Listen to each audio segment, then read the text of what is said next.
नमस्कार जोहार, मैं भरत आपका स्वागत करता हूं डीएनयू झारखंड में। चले बढ़ते हैं झारखंड की प्रमुख खबरों की ओर। मोटे अनाज की खेती पर जोर, सरकार 52,000 हेक्टेयर भूमि पर अपने खर्च से कराएगी मोटे अनाज की खेती। आपको बता दें कि झारखंड सरकार मोटे अनाज, दलहन और तिलहन की खेती शुरू करने जा रही है। राज्य में 52,000 हेक्टेयर भूमि पर गेहूं, सोयाबीन, मूंगफली, सूरजमुखी, मक्का, सरसों और चना की खेती होगी। कृषि विभाग मोटे अनाज की खेती के लिए किसान को मुफ्त में बीज, खाद और कीटनाशक देगा। इस पर 39 करोड़ रुपए खर्च होंगे। जरूरी होने पर यह राशि बढ़ा दी जाएगी। किसानों को बीज देने के लिए खरीदारी की प्रक्रिया कृषि विभाग ने शुरू कर दी है। राज्य में पहले भी सोयाबीन, मूंगफली, सूरजमुखी, मक्का, सरसों और चना की खेती होती थी, पर कई कारणों से इनकी खेती घटती गई। फिलहाल झारखंड में गेहूं का उत्पादन राष्ट्रीय औसत से कम है। खाद्यान्न सुरक्षा की दृष्टि से गेहूं का उत्पादन बढ़ाने की जरूरत को देखते हुए राज्य सरकार ने गेहूं की अधिक से अधिक खेती की योजना बनाई है। इन फसलों को बिरसा फसल विस्तार योजना में शामिल किया गया है।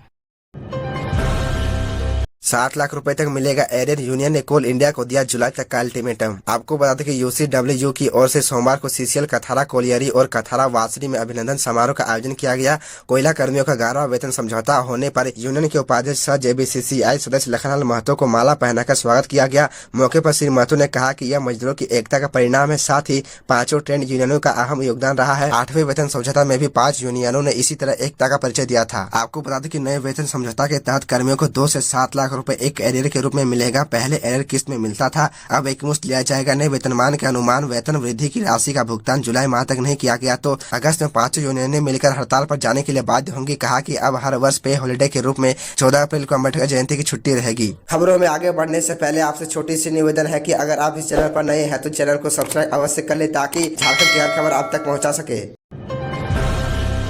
कांग्रेस विधायक प्रदीप यादव के आवास सहित 12 ठिकानों पर ईडी का छापा। आपको बता दें कि झारखंड में मंगलवार को सुबह की शुरुआत ईडी के छापे की खबर के साथ हुई। ईडी ने आय से अधिक संपत्ति केस में कांग्रेस विधायक प्रदीप यादव के करीबियों के यहाँ छापेमारी की। प्रदीप यादव पौड़िया हाट विधानसभा से विधायक है। बताया जाता है कि आयकर विभाग द्वारा दी गई रिपोर्ट के आधार पर ईडी यह कार्रवाई कर रही है। गौरतलब है कि आयकर विभाग ने 4 नवंबर 2022 को कांग्रेस विधायक प्रदीप यादव और बेरमो विधायक कुमार जयमंगल सिंह उर्फ अनूप सिंह के ठिकानों पर छापेमारी की थी। आईटी ने प्रदीप यादव के रांची और गोड्डा स्थित आवास और अनूप सिंह के बेरमो और रांची स्थित सरकारी आवास में छापेमारी की थी। तब कांग्रेस ने इसे केंद्र सरकार व बीजेपी द्वारा डराने की कोशिश के तहत की गई कार्रवाई बताया था। आपको बता दें कि अब तक मिली जानकारी के मुताबिक ईडी रांची के कई इलाके में ताबड़तोड़ छापेमारी कर रही है। ईडी ने पौड़ियाहाट विधायक प्रदीप यादव के डोरंडा स्थित आवास पर भी छापे मारा। वहीं आपको बता दें कि बरियातू में पूर्व इंजीनियर शिव कुमार सिंह यादव और रातू रोड निवासी नीरज सिंह के यहाँ भी छापेमारी की। बताया जाता है कि कुल 12 ठिकानों पर ईडी की रेड जारी है। रांची का राजकुमार चेन्नई का थाला सीएसके की जीत पर सीएम हेमंत ने ऐसे जताई खुशी। आपको बता दें कि आईपीएल के 16वें सीजन के फाइनल मुकाबले में चेन्नई सुपर किंग्स ने गुजरात टाइटंस को हराकर 5वीं बार खिताब अपने नाम किया। इस जीत के बाद झारखंड के मुख्यमंत्री हेमंत सोरेन काफी खुश नजर आए। उन्होंने ट्वीट कर अपनी खुशी भी जाहिर की। हेमंत सोरेन ने कप्तान धोनी की प्रशंसा करते हुए उन्हें झारखंड का लाल और तमिलनाडु का सितारा बताया। आपको बता दें कि हेमंत सोरेन ने धोनी को उस नाम से भी संबोधित किया जिस नाम से चेन्नई में लोग उन्हें बुलाते हैं। चेन्नई सुपर किंग्स की जीत से गदगद मुख्यमंत्री हेमंत सोरेन ने कहा कि झारखंड का लाल, तमिलनाडु का सितारा, रांची का राजकुमार, चेन्नई का थाला, जुग जुग जियो झारखंडी शेर। हेमंत सोरेन ने लिखा कि आपकी कामयाबी पूरे देश की जीत है, देश की असंख्य विविधताओं को जोड़ एक होने का प्रमाण है।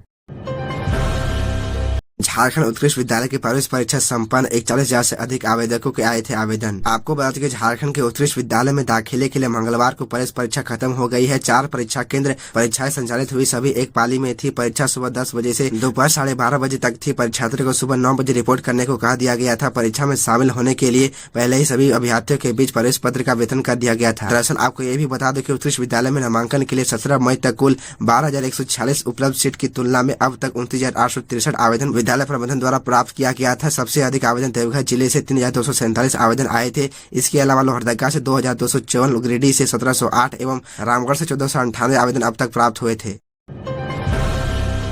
मजदूरों के परिजनों को पीएम राहत कोष से मिलेगी मदद। प्रधानमंत्री धनबाद हादसे में मारे गए मजदूरों के परिजनों को देंगे राहत राशि। मृतकों के लिए मोदी ने की संवेदना व्यक्त। आपको बता दें कि धनबाद हादसे में मारे गए लोगों के लिए संवेदना व्यक्त करते हुए प्रधानमंत्री नरेंद्र मोदी ने प्रधानमंत्री राहत कोष से 2 लाख रुपए अतिरिक्त देने का फैसला लिया है। इस हादसे में मारे गए मजदूरों के परिजनों को यह लाभ मिलेगा। धनबाद में बिजली का पोल गाड़ने के दौरान ये बड़ा हादसा हुआ। हादसे में 6 लोग की मौत हो गई। अचानक पोल 25,000 वोल्ट के ओवरहेड तार से छू गया। इस काम में 8 लोग लगे थे। मौके पर ही 6 लोग की मौत हो गई। कतरास स्टेशन से लगभग 1 किलोमीटर की दूरी पर स्थित झारखोर के पास हुआ था। इस हादसे को लेकर प्रधानमंत्री नरेंद्र मोदी ने मारे गए मजदूरों के प्रति संवेदना व्यक्त की है। उन्होंने सोशल नेटवर्किंग साइट ट्विटर पर लिखा, धन्यवाद। हादसे में मारे गए लोगों के प्रति गहरी संवेदना व्यक्त करता हूँ। ईश्वर इस दुख की घड़ी में परिवार वालों को दुख सहने की ताकत दे। इस हादसे में घायल लोगों के लिए जल्द स्वस्थ होने की कामना करता हूँ। प्रधानमंत्री नरेंद्र मोदी ने प्रधानमंत्री राहत कोष से 2 लाख रुपए अतिरिक्त हादसे में मारे गए मजदूर के परिवार वालों को देने का ऐलान किया है।